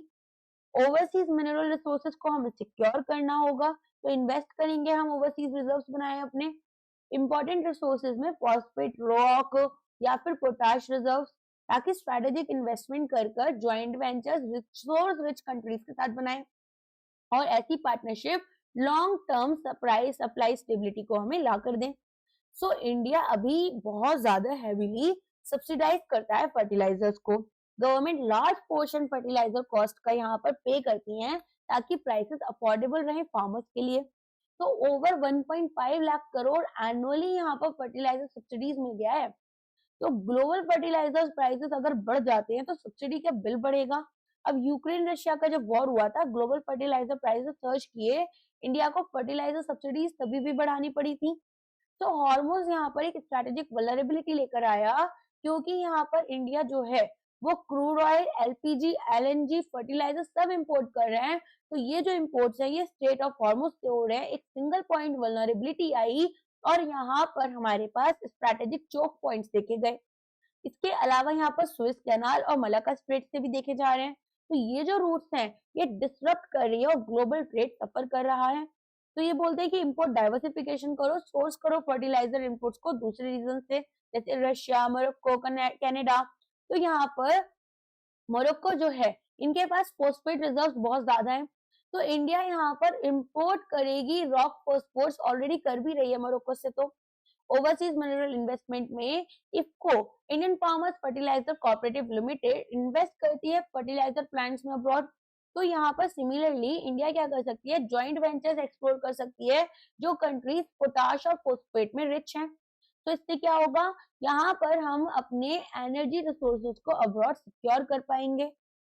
फिर ये कहते हैं कि भाई डोमेस्टिक फर्टिलाइजर कैपेसिटी जो है इसको भी तो एक्सपेंड करना होगा। सो यहाँ पर इंडिया को स्ट्रेंथन करना है डोमेस्टिक प्रोडक्शन कैपेसिटी को। अब यहाँ पर ये कैसे कर सकते हैं, तो गवर्नमेंट रिवाइव कर चुकी है ऑलरेडी कुछ यूरिया प्लांट्स को, जैसे कि गोरखपुर फर्टिलाइजर प्लांट है, सिंदरी फर्टिलाइजर प्लांट है। तो ये प्लांट यहाँ पर हमारी इंपोर्ट डिपेंडेंसीज को कम करते हैं। तो वैसा ही कुछ करना होगा, जैसे गैस बेस्ड यूरिया प्लांट्स में आप इन्वेस्ट करो, फर्टिलाइजर मैन्युफैक्चरिंग इंफ्रास्ट्रक्चर जो ऑलरेडी है उसको मॉडर्नाइज करो, एनर्जी एफिशिएंसी को इम्प्रूव करो और इंपोर्ट डिपेंडेंसीज को कम करो। तो मैंने अच्छा आपको भी बताया ही था नैनो फर्टिलाइजर, अब वही चीज आ गई यहाँ पर। तो नैनो फर्टिलाइजर्स को प्रमोट करना है और बैलेंस करना है न्यूट्रिएंट यूज को। तो what you can do here, आप यहाँ पर इफ्को ने जो डेवलप किया था nano fertiliser, nano urea use करता है स्मॉल क्वांटिटीज, लेकिन हम डिलीवर करेंगे न्यूट्रिएंट्स को एफिशिएंटली। ऑर्गेनिक फर्टिलाइजर्स यूज कर सकते हो, बायो फर्टिलाइजर्स, कंपोस्ट को, और एक्सेसिव नाइट्रोजन यूज को कम करो, फॉस्फेट और पोटाश का जो यूज है उसको बढ़ाओ।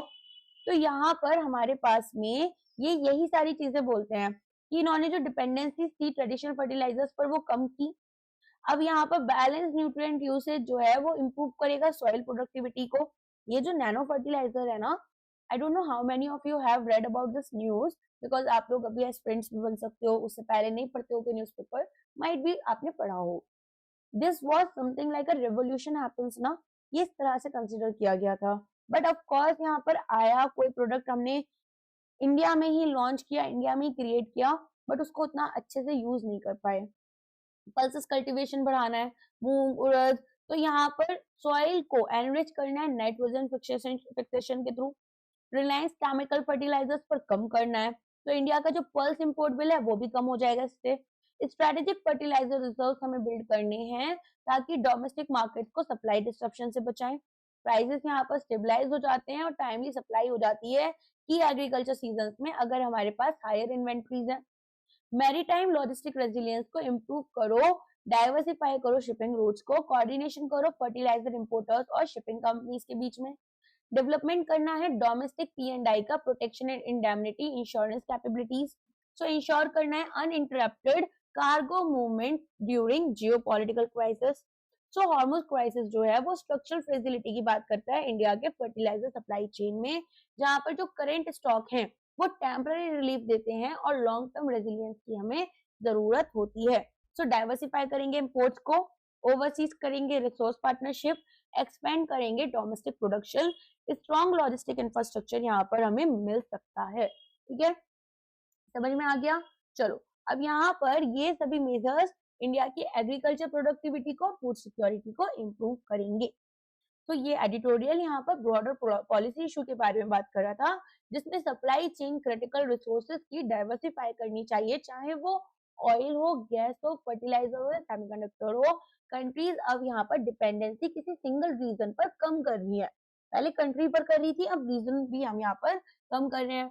तो इंडिया को एक 3 pronged स्ट्रेटेजी की तरफ जाना होगा कि फर्टिलाइजर इंपोर्ट सोर्सेज डाइवर्सिफाई करो, ओवरसीज मिनरल रिसोर्सेज जो है इनको सिक्योर करो जॉइंट वेंचर्स के थ्रू, और डोमेस्टिक फर्टिलाइजर प्रोडक्शन को इंक्रीज करो।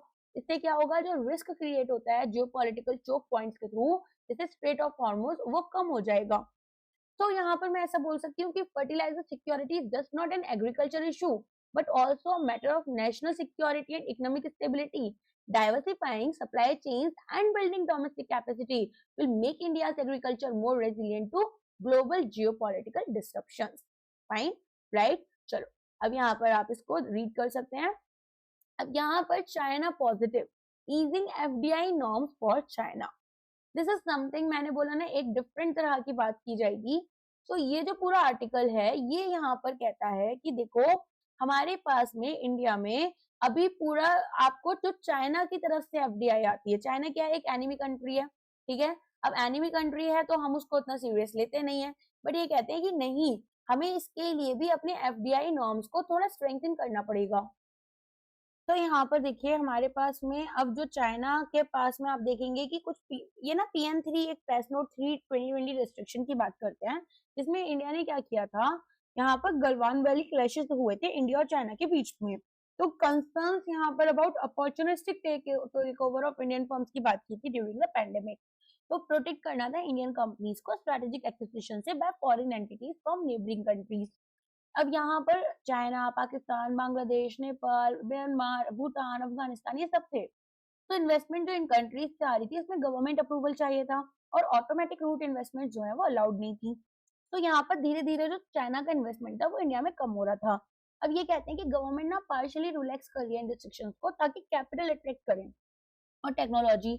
सो नॉन कंट्रोलिंग चाइनीज स्टेक जो है वो यहाँ पर 10% तक, कंपनीज जिसमें चाइनीज ओनरशिप अप टू 10% है और ये इन्वेस्ट कर सकते हैं ऑटोमेटिक रूट। लेकिन यहाँ पर कोई भी प्रायर गवर्नमेंट अप्रूवल की जरूरत नहीं होगी। तो ये बोलते हैं कि सेक्टोरल कैप्स आप लेकिन अभी भी अप्लाई करो, और इन्वेस्टमेंट अगर 10% से ज्यादा होती है चाइनीज ओनरशिप में तो गवर्नमेंट को क्या अप्रूवल लेना पड़ेगा, जिसमें से यहाँ पर अगर एक मेजर चेंज है, इंस्टेड ऑफ कि स्लो अप्रूवल प्रोसेस रहेगा, ऐसी इन्वेस्टमेंट्स को फास्ट ट्रैक किया जा रहा है। अब फास्ट ट्रैक इन्वेस्टमेंट अप्रूवल में ये क्या करते हैं, फास्ट ट्रैक अप्रूवल सिस्टम लाते हैं सर्टेन स्ट्रेटेजिक सेक्टर्स जैसे कि capital goods, electronic capital goods, electronic components, polysilicon, ingot wafers. तो इसमें क्या होगा, इलेक्ट्रॉनिक्स और सेमीकंडक्टर मैन्युफैक्चरिंग चाहिए। तो एलिजिबल इन्वेस्टमेंट प्रपोजल जो हैं उनको 60 दिन के अंदर अंदर अप्रूव करना है, ताकि कैपिटल इंटेंसिव प्रोजेक्ट और टेक्नोलॉजी हैवी इन्वेस्टमेंट्स जो हमारी चाहिए ये हम यहाँ पर मीट कर पाए, ये दो कंडीशंस, ताकि एक्सलरेट हो इंडियन डेवलपमेंट। अब यहाँ पर ये कहते हैं कि जो इंडिया की कंट्रोल है ना ओवर मैनेजमेंट वो हमें चाहिए। इंडिया के पास में सर्टेन स्ट्रेटेजिक सेफगार्ड्स हैं जैसे कि मेजॉरिटी ओनरशिप और मैनेजमेंट कंट्रोल इंडियन एंटिटीज के हाथ में रहे, ताकि नेशनल सिक्योरिटी या इकोनॉमिक सॉवरेनिटी हमारी कॉम्प्रोमाइज नहीं हो जाए इन फॉरेन इन्वेस्टमेंट से। तो ये कहते हैं कि इंडिया में अभी global trade uncertainty, supply chain disruption, volatile capital flows है और चाइनीज इन्वेस्टमेंट ही इंडिया की मैन्युफैक्चरिंग और टेक्नोलॉजी सेक्टर्स को कुछ पर्टिकुलर यहाँ पर इलेक्ट्रॉनिक्स में सपोर्ट कर सकती है। तो ये कहते हैं कि अब हमारे पास में कुछ कुछ तो यहाँ पर ऐसे ग्लोबल कंटेक्स्ट है जिसकी वजह से पॉलिसी डिसीजंस लिए जा रहे हैं, जैसे यूएस ट्रेड पॉलिसी हो गया, फ्रेगमेंटेशन हो गया ग्लोबल सप्लाई चेन्स का, और इंडिया अब मल्टी अलाइनमेंट स्ट्रेटेजी अपना रहा है, अपने टाइज यूएस के साथ अच्छा कर रहा है, रिलेशनशिप चाइना और रशिया के साथ मेंटेन करने की कोशिश कर रहा है और ट्रेड पार्टनरशिप्स को एक्सपेंड कर रहा है ग्लोबली। तो ये कहते हैं कि इंडिया में जो चाइनीज इन्वेस्टमेंट है ना वो अभी $3 बिलियन के अराउंड है, जो कि काफी लो है अगर हम चाइनीज इन्वेस्टमेंट बाकी कंट्रीज में देखें। तो इंडिया कोशिश कर रहा है कि greater Chinese capital inflow India में हो, और यहाँ पर इसको अट्रैक्ट करने के लिए मैन्युफैक्चरिंग इकोसिस्टम हमें अपना अच्छा करना पड़ेगा, industrial cluster, supply chain, production efficiency और बेटर लॉजिस्टिक्स यहाँ पर हमारी प्रोडक्शन कॉस्ट को कम कर सकते हैं। इन्वेस्टर्स को प्रेडिक्टेबल रेगुलेशंस और स्टेबल पॉलिसी चाहिए, जिससे रिलेटेड मैंने एक और आर्टिकल आपको लास्ट क्लास में कराया था। तो यहाँ पर ये कहते हैं कि अगर केयरफुली चाइनीज इन्वेस्टमेंट्स को मैनेज कर लिया ना तो यहाँ पर इलेक्ट्रॉनिक्स और एडवांस मैन्युफैक्चरिंग में हम नई टेक्नोलॉजीज ला सकते हैं। फॉरेन इन्वेस्टमेंट्स के थ्रू हमारी जो डिपेंडेंसी है इलेक्ट्रॉनिक कंपोनेंट्स, इंटरमीडिएट गुड्स और केमिकल्स के ऊपर वो कम हो जाएगी और हम ग्लोबल सप्लाई चेन के साथ में खुद को इंटरकनेक्ट कर पाएंगे। लेकिन ये बोलते हैं कि देखो कुछ स्ट्रेटेजिक कंसर्न्स भी हैं, मैनेजमेंट कंट्रोल की डिमांड्स यहाँ पर रहती हैं चाइनीज इन्वेस्टर्स की, फिर ये एक जियोपॉलिटिकल ड्राइवर रहता है। इसके अलावा इंडिया जो है वो इंश्योर करे कि वो टर्न की प्रोजेक्ट्स के बियॉन्ड जाए, technology transfer, local capacity building के ऊपर काम करे। सो एक स्ट्रेटेजिक बैलेंसिंग की बात करते हैं जहां पर इकोनॉमिक टाइम्स हमारे चाइना रिलेशन रशिया के साथ अच्छे करें, हम स्ट्रेटेजिक और टेक्नोलॉजिकल यहाँ पर हमारा कॉपरेशन हो यूएस और वेस्टर्न इकोनॉमीज के साथ में, और अपनी इकोनॉमिक एंड जियोपॉलिटिकल इंटरेस्ट को हम प्रोटेक्ट करें। तो एफडीआई नॉर्म्स को हमें रिलैक्स करना है चाइनीज इन्वेस्टमेंट्स के लिए और एक प्रैग्मेटिक इकोनॉमिक डिसीजन लेना होगा। अभी ये बोलते हैं in the end there are no permanent friends और enemies in international relation, only permanent national interest. अब ये ना बहुत ही फेमस डिप्लोमेटिक आपका प्रिंसिपल होता है, जिसमें ये कहते हैं कि कोई भी ना परमानेंट ना तो फ्रेंड होता है ना एनिमी होता है इंटरनेशनल रिलेशन में, केवल और केवल अगर कुछ परमानेंट है तो वो नेशनल इंटरेस्ट होते हैं। ठीक है, तो चलिए आज के लिए बस इतना ही है। ये जो पर्टिकुलर आर्टिकल है ये मैं आपको वो दे दूंगी आपकी बुक, ये सॉरी पीडीएफ, इसको आप लेना उठाना एक बार रीड कर लेना अगर आप चाहते हो। बस ये याद रखना कि चाइनीज इन्वेस्टमेंट में 10% से कम का इन्वेस्टमेंट या 10% तक का इन्वेस्टमेंट है तो ऑटोमेटिक रूट जाता है, उससे ज्यादा में हमारे पास से गवर्नमेंट अप्रूवल जाता है और हम इनको किसी भी तरह का मैनेजमेंट कंट्रोल नहीं देना चाहते। फाइन, क्लियर है? चलो आज के लिए बस इतना ही है। आई होप लेक्चर आपको समझ में आया होगा, पसंद आया होगा। सो एफडीआई नॉर्म्स के लिए हमारे पास, अच्छा एफडीआई कितनी होनी चाहिए?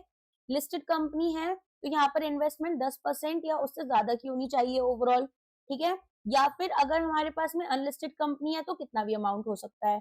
And once an FDI always an FDI. तो नॉर्मल एफडीआई रूल्स ये हैं, लेकिन चाइना के लिए हमारे एफडीआई रूल्स थोड़े डिफरेंट हैं। आई होप लेक्चर आपको पसंद आया होगा। लाइक करना, कमेंट करना, और यहाँ पर चैनल को अगर सब्सक्राइब अभी तक नहीं किया है तो प्लीज सब्सक्राइब कर लो। 51% of the audience watching these videos regularly along with watching the complete videos does not subscribe to the channel. This is said by the YouTube data that I have. So I would love if you will subscribe the channel. थोड़ा encouragement मिल जाता है और कुछ नहीं होता, सिर्फ एक encouragement की बात है। चलिए आज के लिए बस इतना ही। Thank you so much, take care, bye bye.